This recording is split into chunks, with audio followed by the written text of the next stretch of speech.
Hi, I'm Marsha, and this video is about my recent vinyl finds. And I've got some CD finds, and I've also got a couple of other music-related items to show you.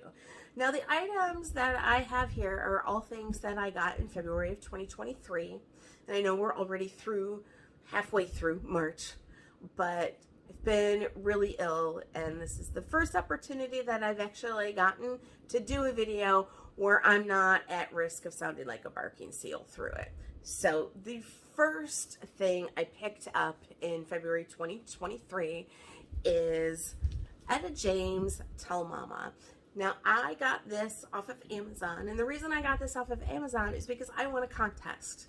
So I started my channel a couple of months ago by making a video for a contest put on by the Vinyl Community Gunkles, and it turns out I won that contest. They pulled my name out of the hat.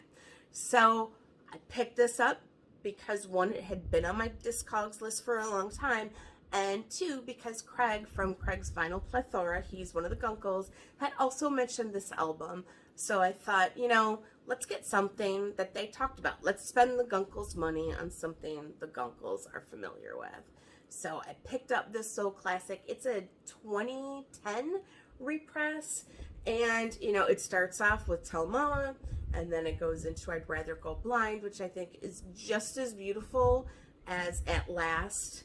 And then Don't Lose Your Good Thing is such a wonderful song, and she recalls Don't Miss Your Water Till Your Well Runs Dry at the end of it, which I think is just such a perfect way to end just this soulful ballad. Super glad I got this. Very happy. Thank you, Gunkles. And then with the remaining money from that gift card from the Gunkles, I picked up this Francois Hardy box set. Although calling it a box set is a stretch because there's no booklet in this. In fact, there aren't even any liner notes for anything that's in here. So this contains 5 albums that she released from 1967 through 1972, and these are her French language albums, and none of them are titled except for this first one, which is 1967. And my French is not good. I took 2 semesters of college French, and I dropped out both times, or I should say 2 semesters of college French and dropped out 2 times. And I'm not even sure that the pronunciation is correct. But this one is roughly translated to My Youth is Washing Away, or My Youth is Wasting Away, or My Youth is Drifting Away. She's 25 when she makes this album, so you know, she's very old, and, you know, terribly, terribly unattractive, as one can see. This is her 1968 album, and again, these are not titled except for that first one. Apparently, they now retroactively are titled the most popular single off of the album, and on here she covers a Serge Gainsbourg tune. She covers Suzanne, Leonard Cohen, and then she also covers Lonesome Town, because I was sitting there at my desk working, and I'm listening to this. I'm like, is that Lonesome Town? And it was Lonesome Town, and John Paul Jones is on this quite a bit. I actually had to look up all of the songwriting credits and all the information about these albums on Wikipedia, and I think this is my favorite one of the bunch, and this one doesn't even have a Wikipedia page. That's the back. And then this one here is from 1971, and this album is the album that she considers her masterpiece and was critically panned when it was released in 1971 and reevaluated. It has also been deemed by critics to definitely be her masterpiece. She created this album with the assistance of guitars from South America, a woman from either Brazil or Argentina that she had apparently met in a cafe, and crafted the songs on here. And then this is her 72 release, and this has definitely got like an early soft 70s vibe about it. You know, there's some pedal steel on it. this I think is my least favorite and the least interesting of them all. You know, she sounds like she's trying to do kind of like a Linda Ronstadt kind of thing. But yeah, I think I may have paid like $13 for this, for all 5 of these. And you know, I was never going to find these in the States. I was never going to find any of this on vinyl. So I thought this was a pretty good deal. But these are pretty flimsy, as you can tell, because I have started this video over a couple times because I had these damn CDs just flipping and flying all over this place while trying to do this video. So next up are a couple of albums that I picked up at a new record store in my neighborhood. There's a couple of record stores near my office, and they have similar names, and I have a tendency to forget which is which, and they also have different hours. So went to Google, you know, record stores near me, and a new one popped up. But it's not that new. It's been around for a year and a half, and for whatever reason, I never knew about it. So, pro tip, maybe check Google every once in a while and type in record stores near me. You never know what you might find. So went to that store, made a new friend really fast. This guy, so friendly, so nice. I mean, he's definitely never met a stranger in his life. And he didn't have a terribly huge selection of records, but what he did have was in great condition. So they were a little bit pricey. And so I picked this one up, and he said, oh, no, I'm sorry, but I have bad news about that record. And, you know, I'm like, what, is there lead paint chips in it? Like, what's wrong with it? And so he took it over to the turntable, put it on there, and he said, I'm sorry, but it's warped. Nothing. This warp was nothing on a scale of warpness of 1 to 10. It's like a 2. I have a record in my collection that is so warped and still plays that I got to keep the cover on my turntable because I swear it's going to fly off and decapitate me or one of the cats in this place. This is nothing. It still plays beautifully. This is an album I have wanted for, gosh, probably 30 years. And for whatever reason, I've just always put it off. And there's always something that has come to my interest before I get that. And I can say it's side 1 loaded, in my opinion. Side 2 doesn't really hold my interest much, but I'm still glad I got it because he gave me such an incredible deal on it for this fairly inconspicuous warp. I probably wouldn't have noticed if he didn't even point it out. So the next album I got at his store was Tumbleweed Connection, Elton John. And I have to admit, I am fairly guilty of not being interested in Elton John anymore because his later work is not, I just don't like it. I can't even say it's not my favorite. I am bad that way. I am a bad person because I let that bad music cloud my judgment about his good music. So I found this and I decided to take it home because when I was in my teens and my early 20s, I loved Elton John. Hell, I loved Elton John when I was a kid. You know, he was one of the few people I actually knew by name, like what he looked like. You know, I loved Rhinestone Cowboy, but I sure as hell didn't know what Glenn Campbell looked like. But I knew what Elton John looked like. And there was a kids show in Detroit called Hot Fudge, and it was on Sundays. And they had this character named Seymour, and he was basically a puppet that was ripped off from Sesame Street. You know, he was in that vein, and I always thought he was so cute. And then when the internet came along and I looked him up, I found out he wasn't cute. He was actually fucking terrifying. But Seymour played the piano and Seymour sang, and Seymour had an alter ego when he daydreamed, and his alter ego was Elton Seymour. And I found a video of him online doing his Elton Seymour thing, and I am happy to say that watching him, this terrifying puppet, be Elton Seymour was still adorable. Like, I found it totally adorable and was smiling like a fool watching it. The terrifyingness of it all goes away when you put on sequins glasses and a sequins hat. Whoa, everywhere I go, I feel like a yo-yo, 'cause everybody knows this album. You know, I had a lot of Elton John, like I said, when I was a teenager and in my early 20s, but this is always one I just never had. So I'm glad I got it. It's fantastic. It's wonderful. I don't know why I just never picked this up. This is a repress. It is a discounted repress put out in the late 70s. But I'm definitely glad to have this, and I've listened to it a couple times. It makes me very happy.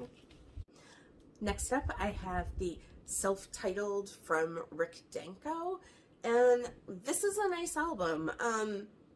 There is a lot of talent on this album too. Ron Wood, Blondie Chaplin, Eric Clapton's on it, Joe Lala. All the members of the band perform with him on these tracks. None of them play together outside of playing with him, but there's some really pretty stuff on here. Like New Mexico is real pretty. I don't know why New Mexico is spelled with an E. Mexico with an E. I don't know what that's about. Sweet Romance, real pretty. Sip the Wine is really pretty too. You can hear that in Last Waltz when he's talking to Scorsese in the studio. Small Town Talk, super charming. Shake It, super charming. Java Blues. So there's this podcast I've been listening to. It's called The Band of History. Apparently, Java Blues isn't about coffee, but it's about cocaine. And in that, he sings, I'll stay high, drinking coffee till I die. Which is really sad when you consider he had a lifelong drug addiction and only died about 2 or 3 years older than I am right now. So yeah, that brings some unexpected sadness to know what that song is really about. But it's good. I would definitely recommend picking up this album if you come across it. Apparently from that podcast, I found out that this is a pretty difficult record to find. It wasn't hard for me to find. I didn't pay a lot for it. I did expect it to be more dynamic because of all of the talent. But I mean, it's certainly better than Islands, for God's sakes. A lot better than Islands. But yeah, overall it's a nice record. It's a very nice record. I will say though, this cover is terrible. Like, the picture of him is awful. And then, speaking of coffee, this font is like something you would find on a bag of store brand generic coffee, like 100% decaf. But I can only imagine that the reason this record is now out of print is because it's sold poorly, and I would imagine that this cover design had something to do with that. Anyways, moving on. My next pickup was Musique Roxy. It's Roxy music. It says so on the back. I have no idea why this record says Musique Roxy, because when I looked on Discogs, it also indicated that the band was named Musique Roxy. Again, I said I can't speak French. But this is a mini EP, a mini live EP, and it's great. Phil Manzanera, my God, he is like my new favorite guitarist of all time. Like, he is definitely the standout on this, and this definitely taught me I need to finish collecting all of the Roxy music records. I need to round out my collection. I need to do that immediately. The last 2 tracks on here, Side 2, are covers, Like a Hurricane, the Neil Young song, and Jealous Guy, John Lennon. I thought it was a little bit odd that they ended it with Jealous Guy, because Like a Hurricane's got the big guitar solo at the end, but they know what they were doing, because I have since had Jealous Guy stuck in my head for the last 3 weeks. Next up is the Rolling Stones Some Girls. I finally got my first press of Rolling Stones Some Girls. So we've got Lucille Ball, Raquel Welch, Farrah Fawcett, and many others on the cover of this. And I just found out when I was researching this that when they pulled this, Linda Ronstadt and both Carly Simon had said, well, you can put us on there. I don't know why they didn't take them up on that instead of putting, the blue blobs and the pink blobs in the spaces where Lucille Ball and etc. were. But yeah, I don't think I need to tell anybody in the VC that this is a great record. Like, I don't really need to talk about the music because I think everybody in the VC would agree. This is a great Rolling Stones record. And there are a few things in life that bring me as much joy as a good Rolling Stones record. And, like Rolling Stones, to me, they're like Lay's potato chips. I can't listen to one Rolling Stones record. As soon as I'm into one, I've got to hear about 3 more after that. Now, I will say, a bad Rolling Stones record does make me needlessly angry, but this is a great one. This is a great one for sure. And then, actually, so the next album, Wray, Bullshot, this is released in 79. I listened to this after I had listened to this for like the 4th time in a row. This makes a good one too. Like, this is a good follow-up to this record. So yeah, this is his 79 release, and he's also got the 100% decaf font on his record. Difference is, though, very cool photo. This is a great record, and he does a cover of It's All Over Now, Baby Blue, and he just tears it apart. It's so great. I did read a review that had said that this album could be improved if it wasn't for the production. It does have late 70s production. I don't mind that. I like that. And you know, if he had stuck to his strictly 50s rockabilly kind of stuff, the critics would be tearing him apart for not growing as an artist, you know. And then one of those critics also slammed him for the background singers, which I find unnecessary, because if you look at the background singers, 3/4 of them have the same last name as him, and you can only hear the background singers on one song, Wild Party, and their kids' voices. And I am not a person that likes children singing on records unless they're named Jackson, but in this instance, I don't mind it. It doesn't bother me, and that's saying a lot. Because, you know, I can only surmise he's just trying to have a good time in the studio with his family and create some memories, and some music critics got to be a dick about it and tell him his record would be improved without the background singers. Critics are just goddamn insufferable, aren't they? Next up, I have Greatest Hits, Marvin Gaye and Tammy Terrell. Now, I had said just 10 seconds ago that there are a few things in life that make me happier than a Rolling Stones record. This might be one of them. A good Tammy Terrell and Marvin Gaye duet. Oh my God, there are a few things that make me happier than that for sure. And you know, I was telling my sister that I picked this record up, and my nephew was in the background listening in, and he's 22, and even he had said, oh, I bet that's a great record. But this is a record that was put out for the UK market. It wasn't released in the States. And this has got everything on it that you'd want to hear from Marvin Gaye and Tammy Terrell. And it's got If This World Were Mine, which is a song written by Marvin Gaye, and I think it's one of their underrated gems. You know, most of their stuff was written by Ashford and Simpson, and it's all great, except for the Onion song. Not a big fan of that one. And that does lead off side 2, but that song, yeah, If This World Were Mine, is so pretty, and it's a lot different than everything else on here, but very happy to have this one. And it's in great condition, as you can see. And then the last vinyl record I picked up in February was the soundtrack to Rock and Roll High School. And I got this for $3 in the bargain bin, and I'm so glad to have this. I almost bought this, I want to say 2 years ago. It was released on Record Store Day, or maybe it was just one of those, what do they call them, the Record Store Day essential releases or something like that. I think it was on yellow vinyl or orange vinyl, and I decided against it, but I couldn't pass it up for $3. I do wish, however, that they had put on this Do You Want to Dance. Like, that is such a great cover, and they do such a great job, they being the Ramones, of course. I wish they did it, and I love that scene in the movie.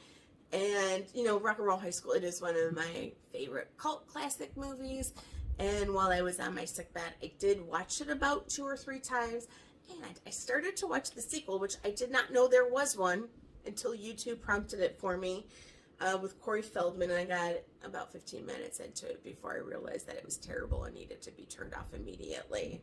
But yeah, I'm glad to have this. You know, the medley is great. Like I said, I just wish it had Do You Want to Dance.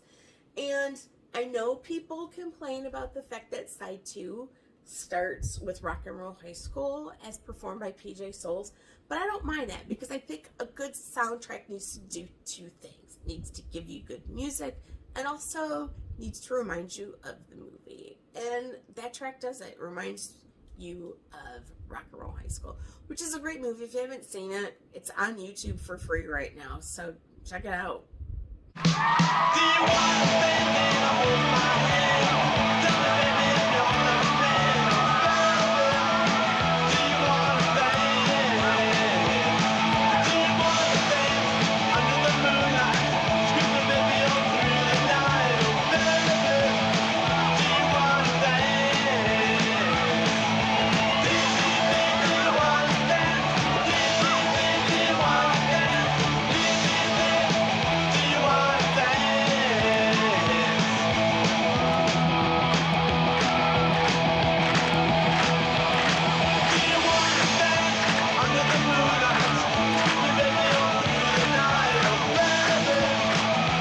want to stand? Do you want to stand under the moonlight? Screaming, baby, all through the night. Oh, baby, do you want to stand? Do you think you want to stand? Do you think you want to stand? Do you want to stand? And so now onto the CDs, and I'm going to try and get through these as fast as I can because I am losing my voice. This first one, Elise Davis, The Token, this is a 2016 release. This was recommended to me about a year ago, and it was a radio copy, which is why the corner is all gummed up. She's an alt country artist. She's got a real pretty voice. This is all about, you know, love and loss and male and female dynamics and finding the right guy and losing the right guy and finding the wrong guy and losing the wrong guy. Except for the last song, it is a country record, so the last song is about drinking. It's called I Like to Go to Bars and Get Drunk. Very relatable. This next one is Marianne Faithfull, Rich Kid Blues. This is a very interesting album. This was recorded in 71, but it wasn't released until 84. And she does not like this album because she was deep into her drug addiction when she made it. Her old producer came looking for her, found her living on the streets and said, let's make an album. And she said, sure, but you got to find me a place to live. So she covers on here Visions of Joanna. It's All Over Now, Baby Blue. We got to bring that one up again in here. She does a great version of it. She does this wonderful sigh at the beginning of it. Almost like she can't be bothered to sing it, you know. And it takes a lot to laugh. It takes a train to cry. I am losing my voice. So I think I might be ending this video with this one, and then we'll pick it up later with the remaining stuff. Crazy Lady Blues, Mudslide Slim, but yeah, I like dark things, so I like this record a lot, and she has to say about it. I'm gonna try and keep it here.